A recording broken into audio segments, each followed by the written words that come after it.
What if your chaotic mornings are shaping your entire life, and not in the way you think? Could ancient Stoic wisdom hold the missing link to reclaiming your mornings and your mind? Discover 11 powerful morning practices that don't just change how your day starts. They change who you become. Have you ever noticed your mind feeling chaotic the moment you open your eyes, dragging down your entire day? The alarm goes off. You hit snooze. Just 5 more minutes and suddenly it's half an hour. Eyes still groggy. You grab your phone, scrolling through endless news, messages, and social media. Then it hits you. You're late. You jump out of bed in a rush, already tired, unsure where to even start. Your mind is pulled in every direction except toward yourself. This is what happens when we lack inner discipline, a core principle of Stoic philosophy. Inner discipline isn't about forcing yourself to be robotic. It's the ability to take charge of your thoughts, to manage your emotions, and to avoid being ruled by autopilot habits or fleeting feelings. A Stoic trains the mind the way a warrior trains the body. Each morning presents a quiet battlefield, and the most persistent, challenging opponent you'll ever face isn't the world. It's yourself, your impulses, and the habits that whisper comfort over growth. When you start your day with a steady mindset, undistracted, grounded, you take control of how your day flows. Your productivity goes up, sure, but more importantly, you feel a deeper sense of peace. Today's video will walk you through 11 practical lessons to help you train your mind each morning. Inspired by Stoic principles along with clear, real-life examples so you can apply them easily. Follow these lessons and watch how your day begins to shift. Lesson number 1. Quietly start. Morning is a special moment. It doesn't just mark the start of a new day, it's also the time when our minds are most impressionable. Right after waking up, the boundary between the subconscious and conscious is still thin. Emotions are unsettled, and thoughts begin to surge like waves rushing the shore. If you're not careful, you'll get swept into the current of the day before you even realize where you are. That's why stillness matters so much. Just 3 to 5 minutes each morning sitting quietly doing nothing.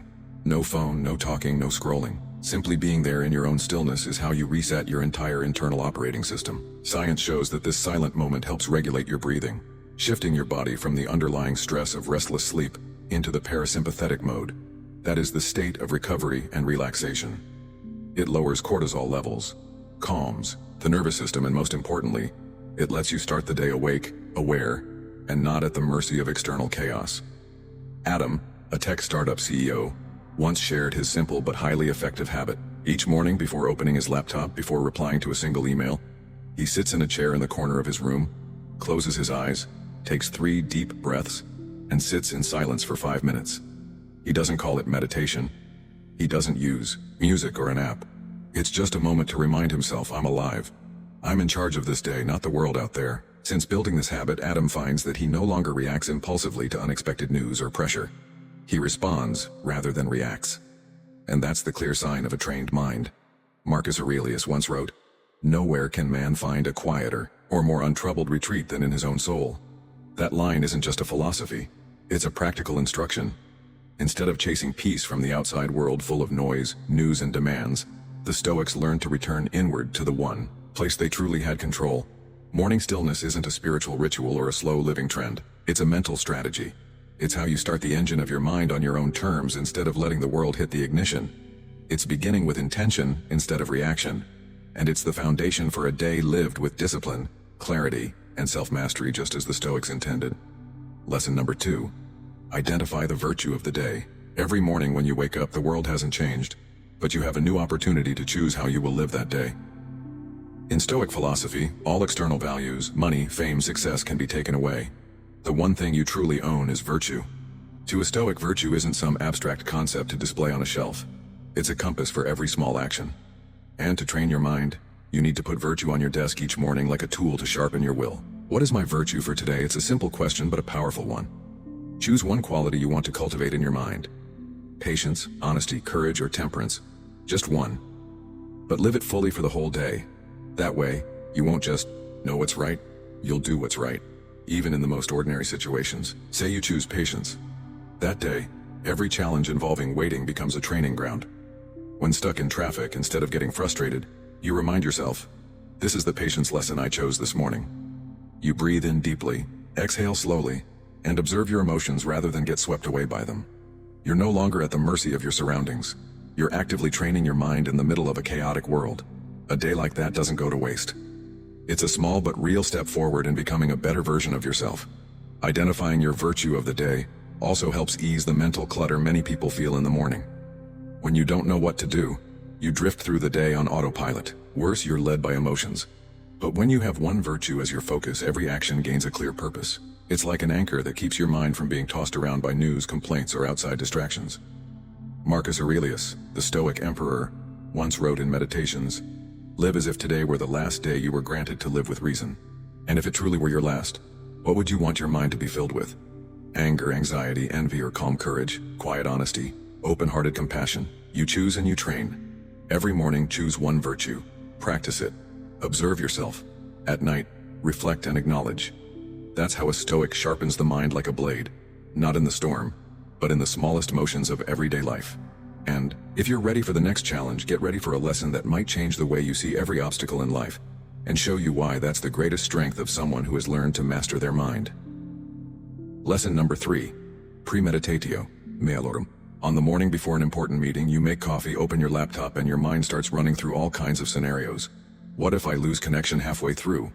What if a colleague challenges my idea? What if the boss asks for data I haven't prepared yet? These questions aren't meant to induce panic. They're meant to prepare because you know things may not go as planned. And being ready is the strongest way to keep your mind steady. This is the spirit of premeditatio malorum, one of the core practical principles of Stoic philosophy, roughly translated as premeditation of evils. Premeditatio malorum encourages us to imagine potential obstacles, failures, or crises, not to be pessimistic but to face them proactively. Stoics don't believe in luck. They believe in preparation. They train their minds like warriors train with swords, not waiting for the enemy to show up, but always ready for battle. Morning is the golden time to apply this principle. Before diving into the chaos of work and life, sit still for a few minutes and ask yourself, what could throw me off today? It could be traffic, an I-8 customer, a crying child, or a flood of deadlines.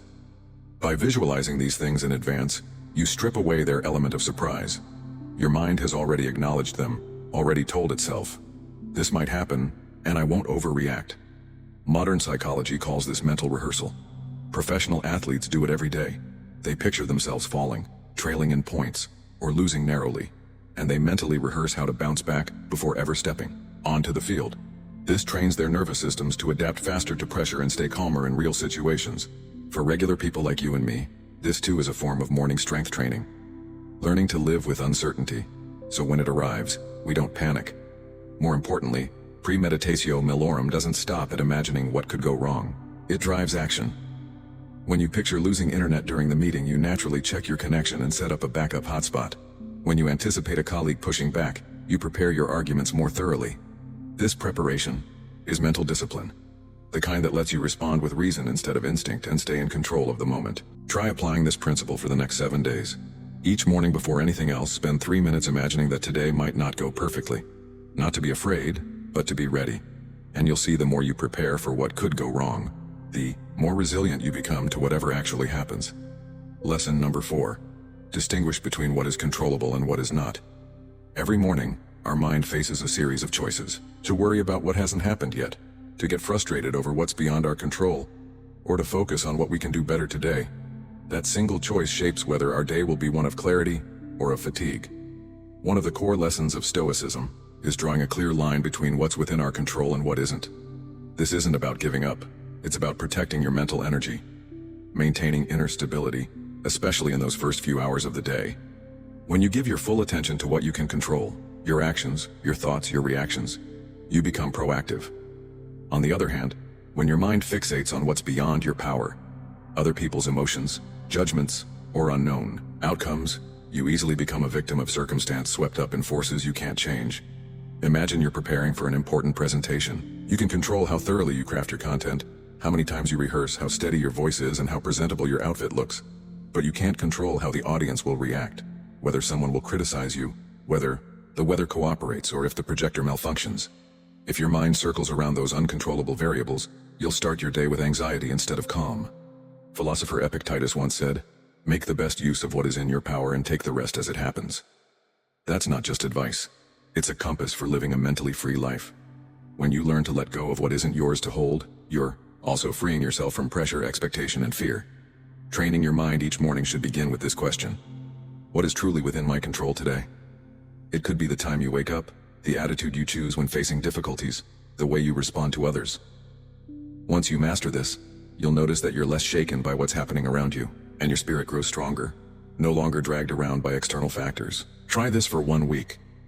Each morning, write down 3 things you'll focus on controlling today and 3 things you'll choose not to worry about. You'll notice a shift not just in productivity, but in inner peace. Have you ever caught yourself wasting energy on something beyond your control? Share your story in the comments. We can all learn a great deal from these everyday experiences. Lesson number 5. Act now. There's a common trap the modern mind often falls into. We wait for inspiration. We wait until we're more awake, in a better mood, or feeling it before we start working. But for the Stoics, waiting is a luxury. They understood that emotions are unreliable while actions are what shape us. Stoicism doesn't care how you feel in the morning. It only cares about what you do. Action comes first. Motivation follows. Marcus Aurelius once wrote, "At dawn, when you have trouble getting out of bed, tell yourself, 'I am rising to do the work of a human being.'" That quote is a wake-up call for an age drowning in delay and hesitation. It's not judgmental. It's an invitation to return to our nature. We are beings of action, not machines driven by mood. Acting immediately doesn't mean rushing through everything or skipping the plan. On the contrary, it's a mindset of initiative, refusing to be drowned in doubt. Each morning, you might feel unready. But at that exact moment, if you get up, wash your face, brew some coffee, open a book, and read just 2 pages, you've already won your first battle against procrastination. No need for meditation music. No need for a superfood smoothie. Just start simple, raw, but decisive. Modern neuroscience backs this up. When you take action, even the smallest step, your brain releases dopamine, the neurotransmitter that gives you a sense of accomplishment. It's action that creates motivation, not the other way around. And if you keep up that rhythm each morning, your body starts to remember, morning is when I get going. No need to wait. You turn behavior into a reflex and your mind becomes disciplined naturally. The Stoics didn't write philosophy to put it in a glass case. They wrote it to live by it, walk with it, and act on it. When Epictetus said, "First say to yourself what you would be and then do what you have to do," he wasn't preaching, he was commanding himself. And if you want to train your mind to be disciplined every morning, here's the step you can't skip. Act now. Don't wait to feel ready. Don't wait for perfection. Just begin. Because no one can control how they feel when they wake up. But you can control that first step. And from there, the whole day changes. Lesson number 6. Memento mori. Perhaps nothing wakes us up more than remembering that one day we won't wake up at all. No more alarm clock. No more sunlight spilling through the window. No more "I'll do it tomorrow." Memento mori, remember that you will die, is not a threat. It's a deeply human and awakening reminder from Stoic philosophy. It doesn't make you pessimistic. On the contrary, it helps you appreciate each moment of life with more depth. Each morning you wake up, if you're truly aware that life is finite, you won't drift through it on autopilot. You'll stop postponing the things that matter. Calling a loved one, writing a page, stepping outside for a workout, or simply sitting still for a few minutes to listen to yourself. When you realize today might be the last time you get to do these things, you'll do them with full presence. No need to wait for inspiration or the perfect timing. The philosopher Marcus Aurelius once wrote, "You could leave life right now. Let that determine what you do and say and think." That's how the Stoics trained their minds not to live in fear of death, but to live more deeply because they were fully aware of it.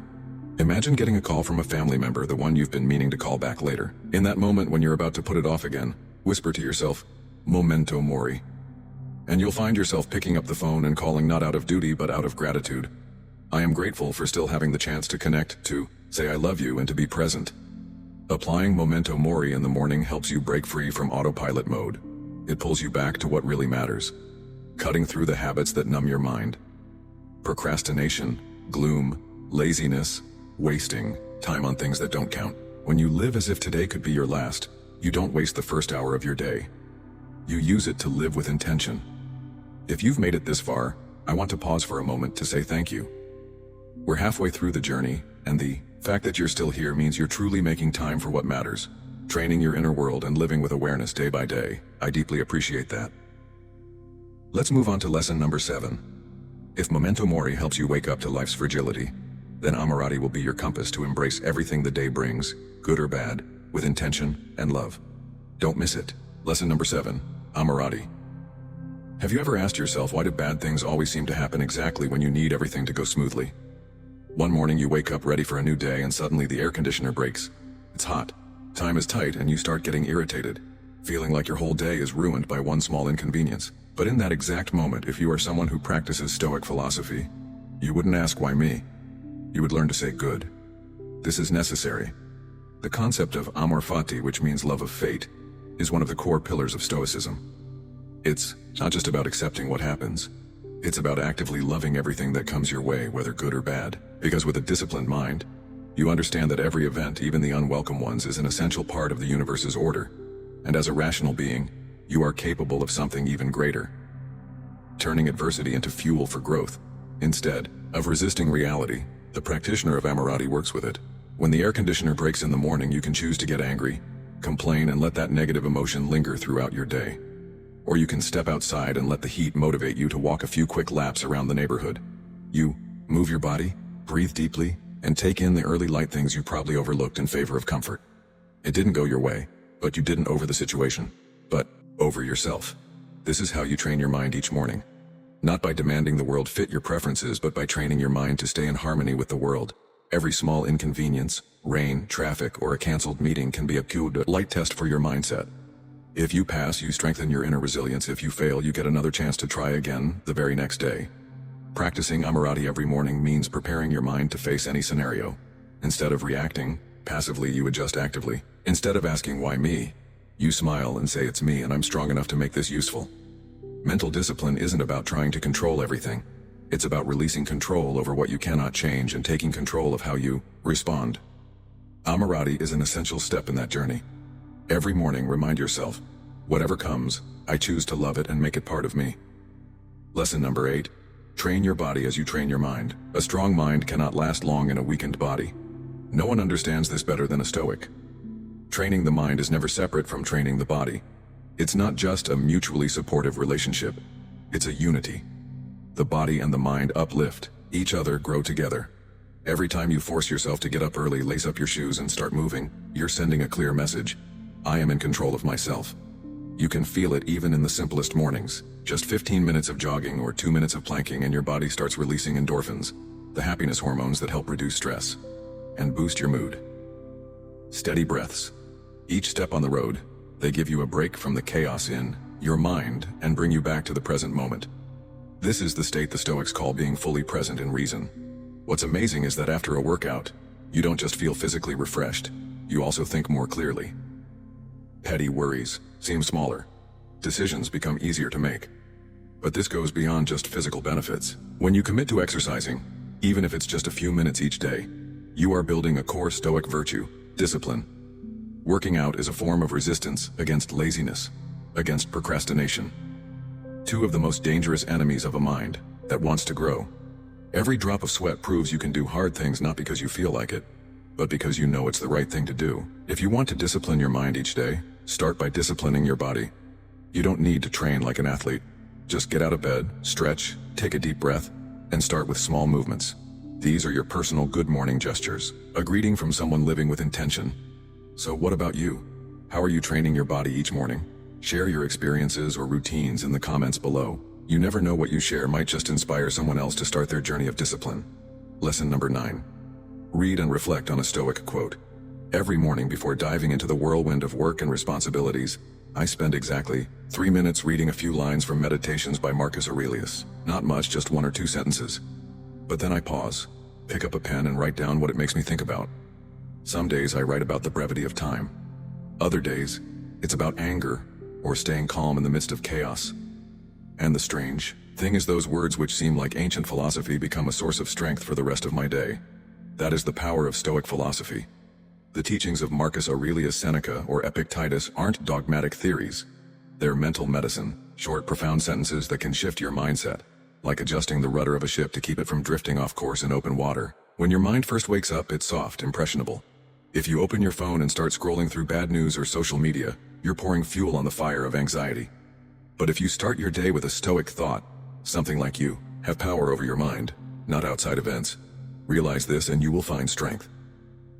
You're reminding yourself that you always have the power to choose your response to whatever happens.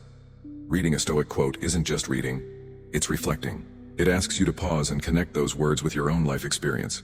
You might copy down a quote, then write a short note like, I tend to react too quickly when I'm criticized. Today, I'll try pausing for 5 seconds before responding. That's when theory becomes action and your mind begins to change. Modern psychology backs this up. Studies show that morning journaling combined with self-reflection can reduce stress, improve focus, and enhance decision-making. When you view yourself through the lens of a powerful idea, you don't just think more clearly, you feel like you're living with purpose. From that small habit, you start to build a steady psychological foundation, one where you're not easily swept away by impulsive emotions or external chaos. That's when you truly discipline your mind, not through pressure or rigid control, but through the clarity of calm, conscious thought. And every morning like that, you're not just reading a quote, you're reshaping how you see the world. Lesson number 10. Journaling. Every morning is a blank page, but before you write the next chapter of your day, pause to reread the last one. The Stoics didn't encourage living in the past, but they always emphasized learning from it. Journaling isn't just about putting words on paper. It's a practice in thinking clearly, cleansing the mind, and most importantly, having an honest conversation with yourself. Stoics often begin and end each day with 3 simple yet powerful questions. What did I do well today?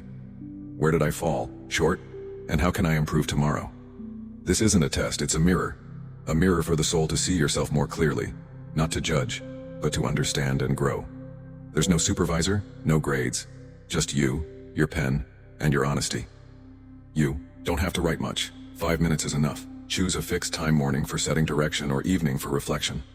When you write, don't dress up your words. Don't try to sound positive. Be real. Write as if you're talking to a wise teacher inside you.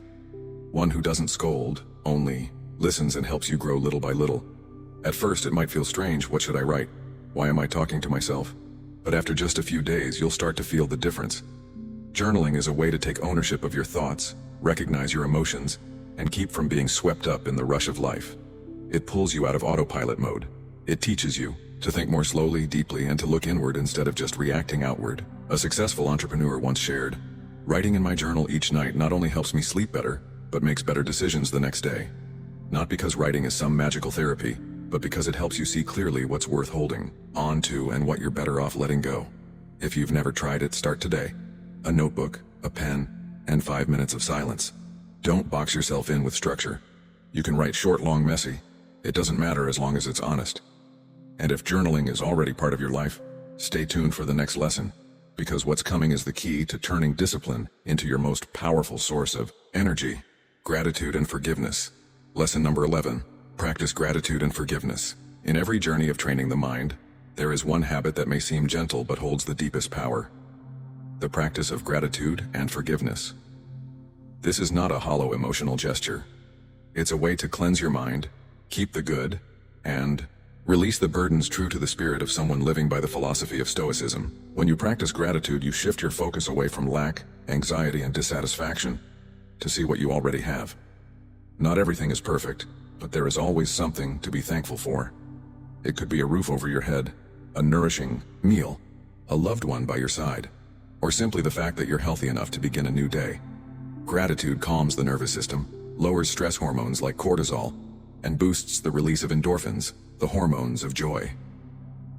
You can't be grateful and angry at the same time. Gratitude helps you pause and realize many things you take for granted are actually blessings. But alongside gratitude comes forgiveness, and that's the harder part.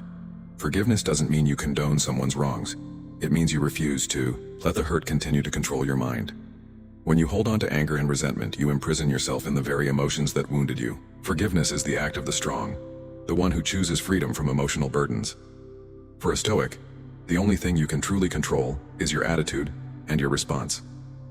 So why choose to carry those wounds into a new day? Start your morning with one simple but powerful act.